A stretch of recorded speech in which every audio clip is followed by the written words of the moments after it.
What's up, guys? It's our wrestling podcast coming back at you with another episode. This is Dave Vicious, along with Just Total Package, and Craig, the British Bulldog, bringing you our perspective on the world of professional wrestling. No inside sources, no ties to the industry, just stories from the diehards, sharing opinions with you.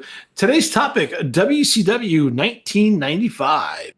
For audio fans, give us a listen on Apple, Spotify, and iHeartRadio, or watch videos on YouTube at Our Wrestling Channel, and also look to your left for several other video and audio options. And please give us a follow on Instagram at O.W.P 2019. It's to the left, right, Craig? It's to the left. That's right. What Keanu Reeves said. Is it to the right or the left? It's to the left. Well, Shane, you can't be telling what we're doing. They're gonna like some reaction video where someone's like, "Oh my god, Lesnar's back," blah, blah, blah, blah. And then they do that, and then they're gonna do that. So don't worry about it. Don't forget about WrestlePalooza. Yeah. Don't forget to like and subscribe. I'll see you at WrestlePalooza. Craig's always a voice of reason. But I don't care what you do. That's really the best way to support what I do.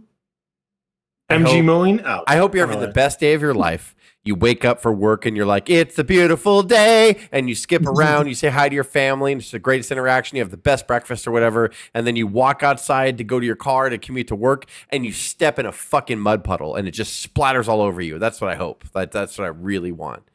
Yeah. Or everything that I just said, and then you get in your car and it fucking doesn't start and white smoke bellows out the hood. Like, that's what I hope. Like that, but that's okay. Or you could do what Craig says and follow us, support us, yada yada, which would make us famous and more money. But we love you. Apparently, Craig is the only smart one here. Thanks for listening, everybody. What's the topic? I interrupted you, Dave. What was the topic? I apologize. I don't know. WCW 1995. My question is, what the fuck are we doing here? 1995, Dave. 30 years ago, in my opinion, and I believe that it's just not my opinion. I believe this is fact. Was probably the most pivotal year in American wrestling history. You had the WWF and the WCW were the only two American promotions that were worth a damn. WWF was still number one. However, it was a shell of its former self from the 80s and early 90s glory. WCW was always number two. The Crockett promotion years had faded away. Turner bought it in 88 and just tried to copy Vince's formula. Could never quite do it. And WCW went through its own hardships in like 91, 92.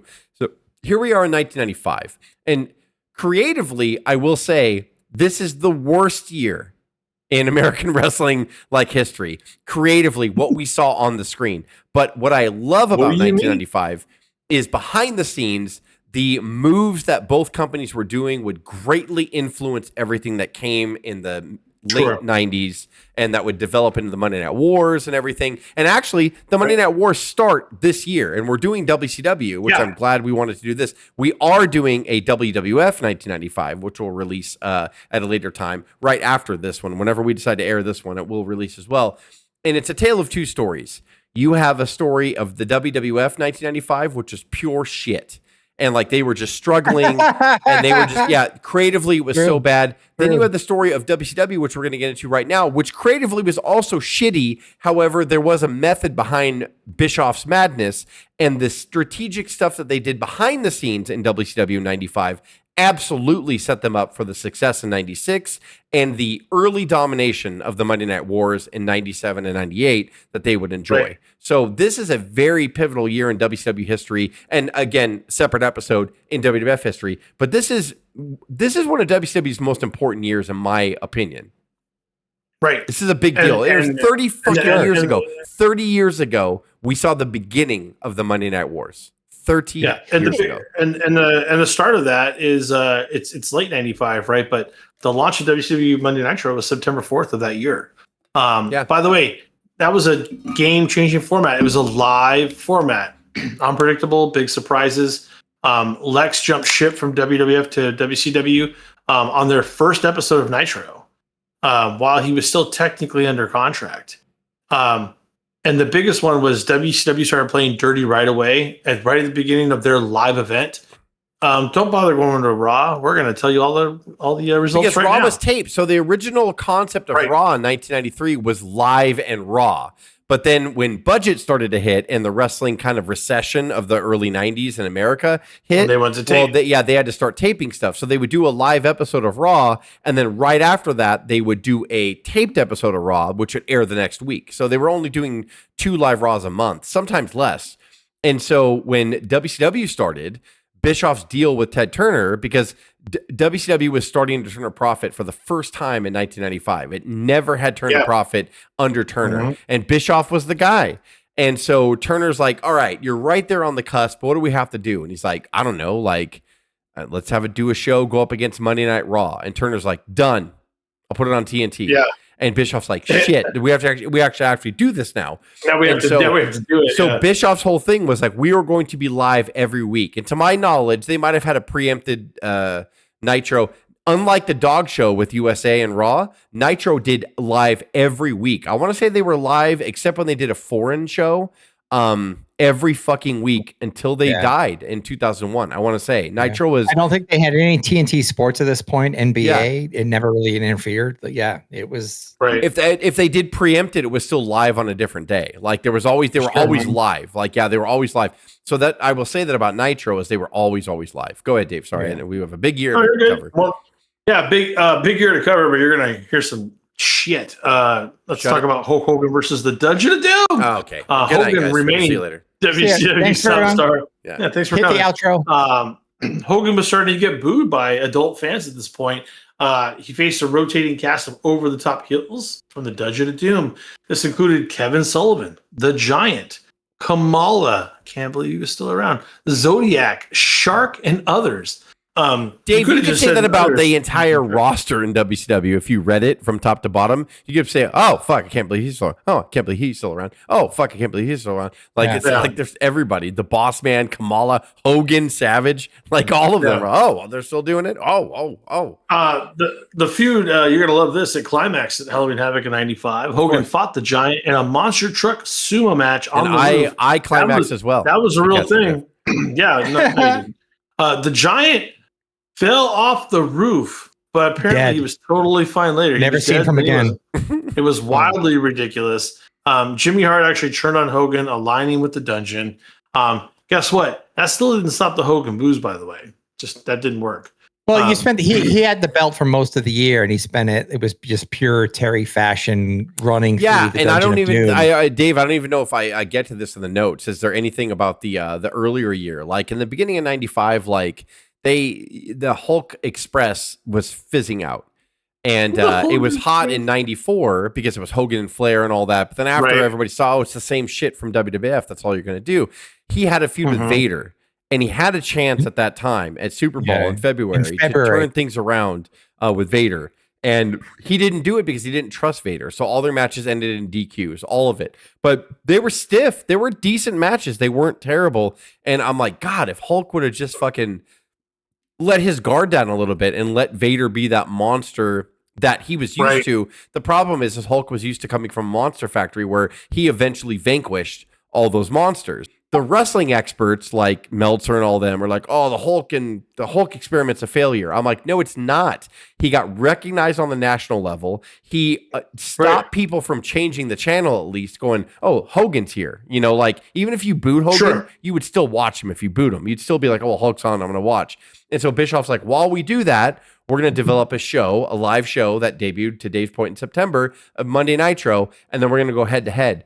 So then you had all the familiar people, Hulk, Savage, Flair, Sting. You got to put over Sting to a different audience, and Luger to a different audience, and all these Steiners to a different audience. And, you know, it was really, really smart what Bischoff did. On the surface, as fans, we were getting bored in '95. But at the same time, the advertisers and the television network was like, no, this is working. This is doing well. Like, so sorry. And it was.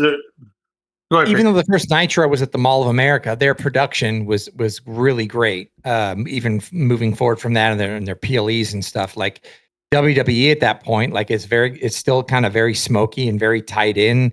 At WCW, this was the beginning of them really outclassing them in production, almost like the sizzle, not the steak, as they say, and starting to open their checkbook and getting the Lugers, the Savage, really. they didn't attempt stars to their own, like between the tag division and everyone else. Like it was a good year. I was gonna say but at first they didn't create anything of their own. Craig, they bought the big ones and then used them to create others and to build others. Yeah. Yeah. And then, like I said, they did spend money on production, but they also kind of didn't. They would, like I said, smaller venues. He stopped house shows. Where can we? Yeah, we stopped house shows. Where can we film for free? And you could do it in Florida on the Disney and to stop the house shows, so like, we lose $500,000 every time we just go out in a house show. How about we don't do house shows anymore? We're a TV company. We just got to get people to watch our product. So let's get a crowd in the television. Where can we go where the funding's already there and we don't have to worry about how many people we put butts in the seats on, and then we can spend it on production. To your point, right, Craig? You can spend it on better production. You have that money available because you're not losing money. And they kind of shoestringed it that way for a while, and it worked. The other thing that worked was Randy Savage just decided to arrive in late '94, but he was pushed more in the year of '95. He often partnered or feuded with Hogan, Flair, and Luger. Title changes became way more frequent in this year, unlike the Diesel year-long reign that was going on in '95, which people were really not happy about. Lex Luger's tween run also kind of happened in this set. We talked about him being on WWF television one day earlier, and then he was on Nitro the very next day that was live, right? So there was probably a week or so between the taping and the live set. But they aired, I think, one day apart. So it was crazy seeing him on WWF television. The very next day, you saw him on WCW Nitro. We'll be here later on in this live debut broadcast. Oh, what in the hell is he doing here? Get the camera off of here. What? Look. Get him out of here. Get the camera off of here. What is this? Oh, wait a minute. He's got a right to be where this is a public mall. Get him out of here. Somebody call the security guards. What? Get the security and get him out of here. That got attention everywhere, even outside of the wrestling. It's crazy because it was a small move. I mean, you think like Luger was a mid-carder for like a year and a half. After the Lex Express thing fizzled out, they just had Luger doing mid-card shit, tag team with Davey Boy. Yeah. Like there wasn't really a big deal. But he knew he had to go. The realness of seeing an athlete switch shows like in like a week span, like was like what? Like it was this excitement of Nitro that I loved. And to Dave's point, him announcing the results, and I don't know if you get to it too. We're going to talk about Medusa. Like, and what she did at the end of '95 in December, like, was a huge fucking deal. Even though the women's title was dead on WWF, it didn't matter. The fact that Bischoff was like, I'm purging people from you. Yeah, I'm purging people from you. And they were saying the WWF name on Nitro. WWF. Yeah. Like, no, that's not in the notes here, but we should definitely talk about it briefly. Medusa literally comes on to WCW television and throws the WWF Women's Championship in the trash. In the trash. Yeah, and that was a huge moment. Fuck? Yeah. On the night. But first of all, look at that little guy. He's excited about. All right. Can it, everyone? You too, bat dog. I am Medusa, always have been Medusa, and always will be Medusa. This is the WWF Women's Championship belt. Whoa. Wait a minute, what? Look. That indeed it is. Trash can. And that's what I think of the WWF Women's Championship belt. Whenever you look at the Monday Night Wars, that 3-second segment of her dumping it in the trash can was everywhere. It's always a part of the Monday Night Wars. Bischoff fucking fueled on it. And another smart thing that he did, the consequences ended up really bad, like afterwards, because once you do that so much, it just becomes like It's like what we see now when they try to fool us online in social media. We kind of are sniffing it out now, and it's like, but that's always pro wrestling. Is they figured it a way. In '95, that was so shocking, like to see that stuff. And as a hardcore wrestling fan that was tired of the American wrestling, the boredom of the Dungeon, the same old Hulkamania shit. The same in WWF, like them trying the diesel power, and it fucking bombed, like and the whole thing. But when we would see something live, we would call each other and be like, Bischoff Did you see that? Bischoff read the results of Raw live, and we were like, "What?" Like we were almost like mad, but like happy at the same time. We're like, "What the fuck is going on?" Like, Hogan's a part of this company, but you're not talking about Hogan, which is crazy. You're talking about, dude, we just saw Lex yesterday on WWF TV, and now he's. How did that happen? Like, but it's crazy. You're talking about at the same time, the creative right. was fucking just as bad as WWF, like the Dungeon of Doom, and then every week, I swear to God. Every week on Nitro for like the first 3 months of Nitro, it was like, oh, I thought you were my friend. No, I thought you were my friend. Wait, you're that. And for fucking every week, it was like, you can't trust Luger Sting. No, you can't trust Savage Hulk. No, you can't trust. No, you're my friend. I don't like. And they were doing that for fucking like 6 months. It's like, God damn it. Like, speaking of who's friends here, I mean, let's talk about the Ric Flair here shirt on Sting. This was so good, I think, that you two reenacted this with the O.W.F. This exact storyline, pretty much. Sting attempted to trust Flair to reunite the Four Horsemen. Halloween Havoc, 1995. And Halloween Havoc, 1995. Flair was injured. He refused to wrestle, and Sting had to go out there and do it all by himself. But by that time, Flair comes in, supposedly injured, to help him out at Halloween Havoc 95. And what happens is he gets the tag, and Flair turns on Sting immediately. He's not hurt at all. They reform the Horsemen with Arn Anderson and Brian Pillman.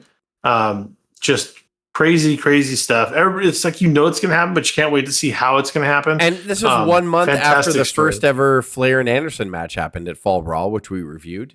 He's up! Here we go! He's up! He made the tag! Ric Flair! Oh my!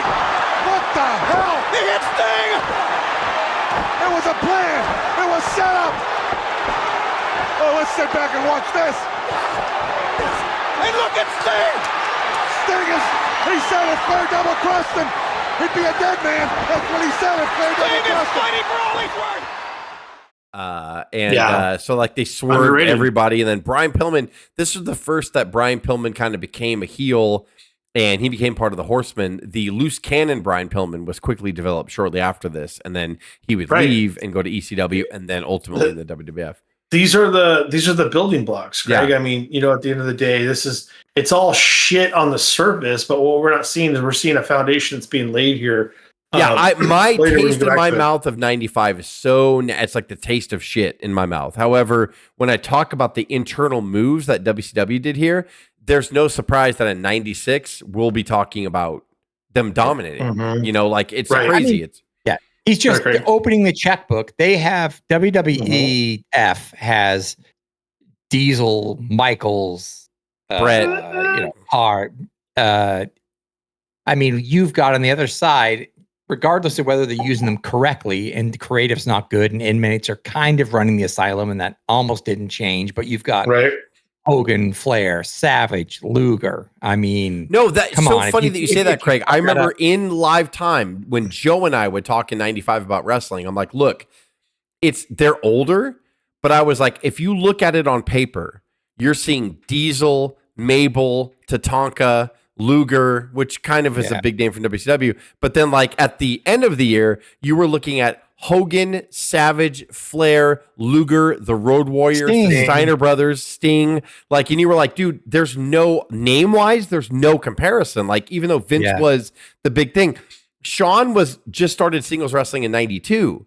So it's not like he was like this 10-year star. You had all these stars of a decade. Brett didn't start that much later either. Luger was around in 90. It was 86, 87. Sting was around 86, 87. Flair, Hogan, Macho Man, like all of them. Like it's Joe and I were like still recovering from the steroid trial and all the financial. Joe and I we were comparing like why WCW wasn't killing them, and Joe's like, because they're old news, but at the same time, like, on the surface, when you hear those names, you're like, oh, fuck. Like, I'm going to at least check WCW out and see what and they're doing. They still had it. Like, they still had it. Even when you checked in, like, they did still have it. Like, even when they brought over Piper. I don't know what year Piper came, but. It was 96 that Piper came, but you're right. It was the same thing. Piper still had the magic. Yeah. It was the first patent proof that you could be over 40 and still get people to change the channel in the history of wrestling. By the way, we're talking about all these big names. Let's talk about the names that weren't so big as of yet that was a huge staple for years to come, usually in about the second hour of a 3-hour Nitro. We're talking about the Cruiserweight division. It hasn't even debuted yet, but then WCW is showcasing Chris Benoit, Dean Malenko, Eddie Guerrero, Jushin Thunder Liger, who never gets enough credit, Alex Wright. And we haven't even gotten into like the Jerichos that come in like the following year and all these others.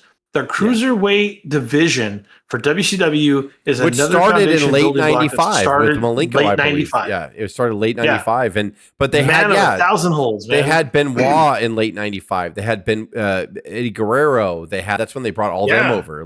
Jericho didn't come until '96, but still, you had all these. These guys they purged ECW is what they did, because ECW in between time they had Rey Mysterio. They had Psychosis. They had Eddie Guerrero. They had Chris Benoit. They had Dean Malenko. And I want to say bring Psychosis over too. Yeah, Malenko and Eddie Guerrero had one of the greatest ECW television title matches ever. No, Malenko, slippery slide, standing switch, a pickup. Malenko into a butterfly suplex, into a power bomb. 1, 2, 3. Malenko wins it. Oh man, tremendous victory right here on WCW Saturday night. Dean Malenko, the man of 1,000 holds, comes away with a sensational win. And now between he and Eddie Guerrero, they're all even at 1 apiece.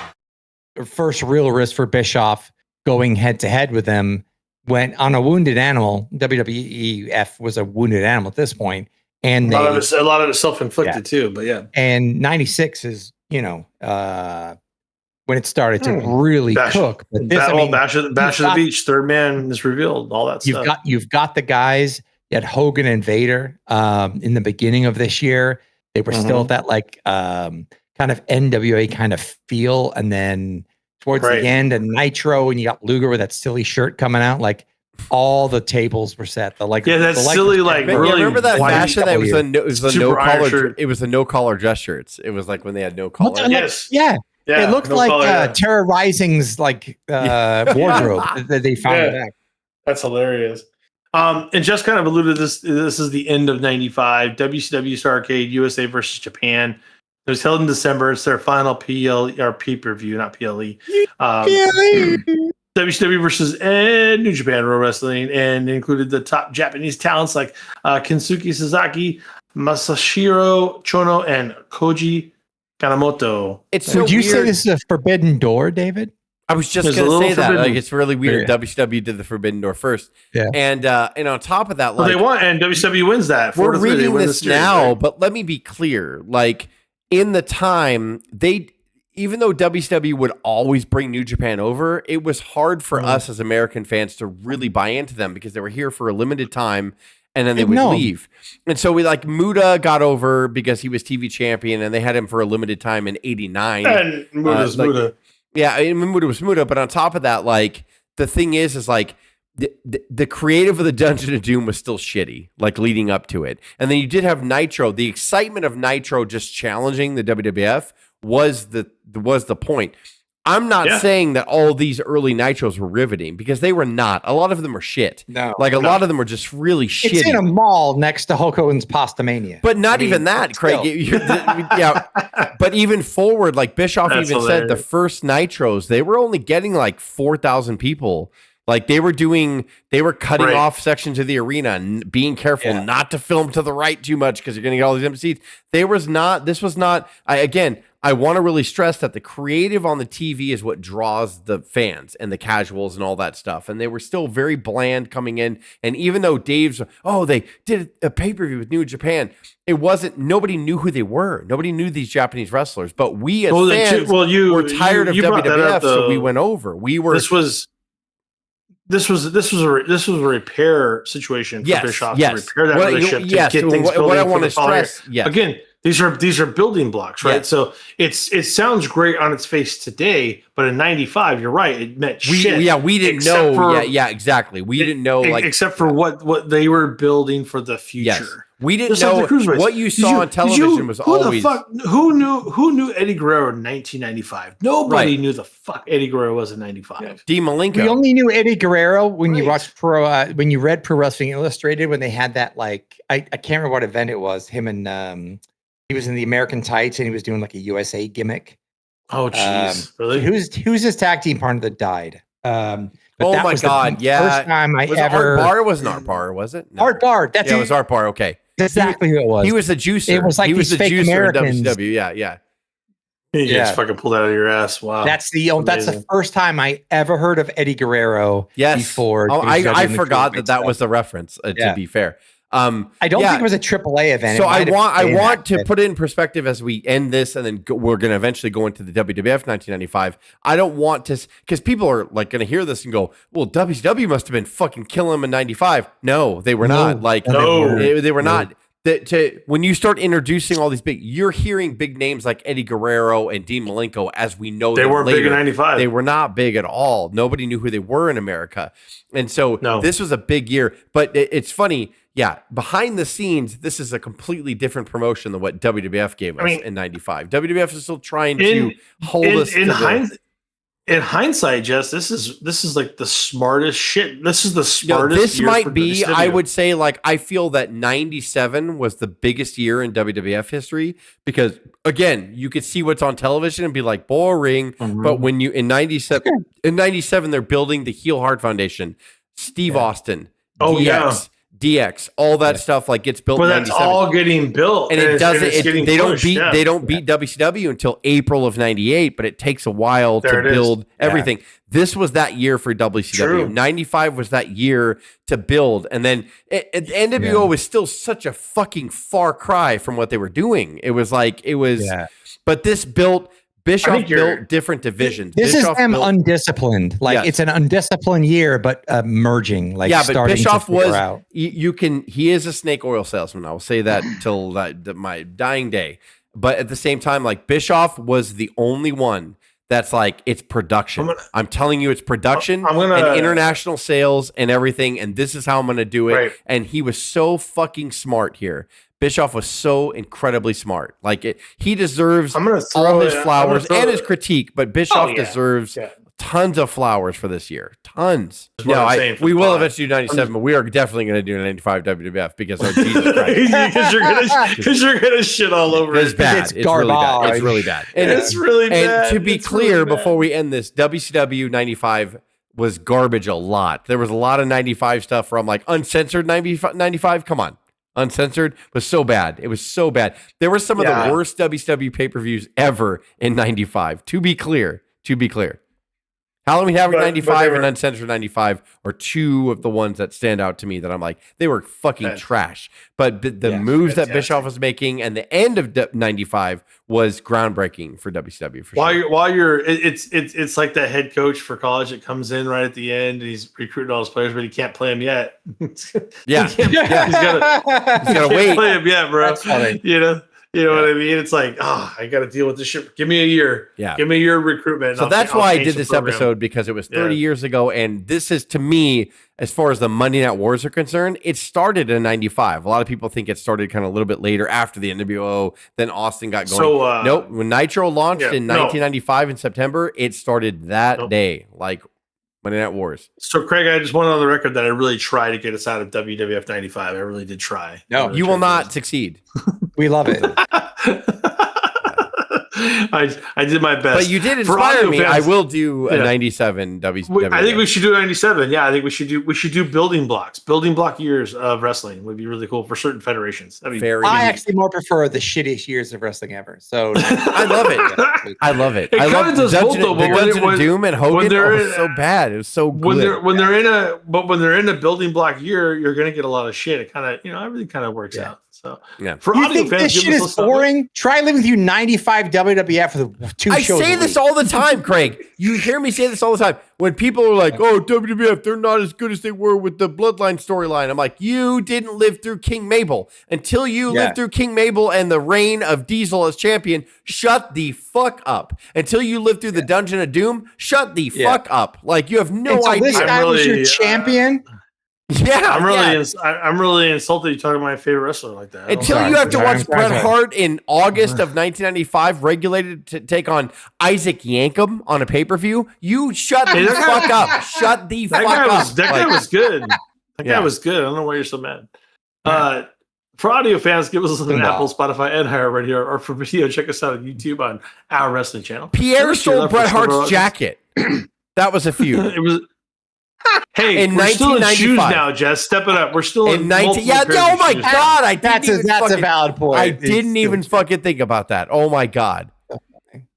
I think that some of that stuff. What was the nickname they gave? Who? They gave Bronson Reed about the shoes. God, It was a playoff of one of Roman Reigns' catchphrases. or Yeah. whatever. Yeah, it was tribal the thief. tribal The tribal thief. The tribal thief. The tribal thief was fantastic. God damn it, so good. And please give us a follow on Instagram at OWP2019 for Jess, Craig, and myself. This is the OWP signing off. Have a good one. Bye, bitches. Man.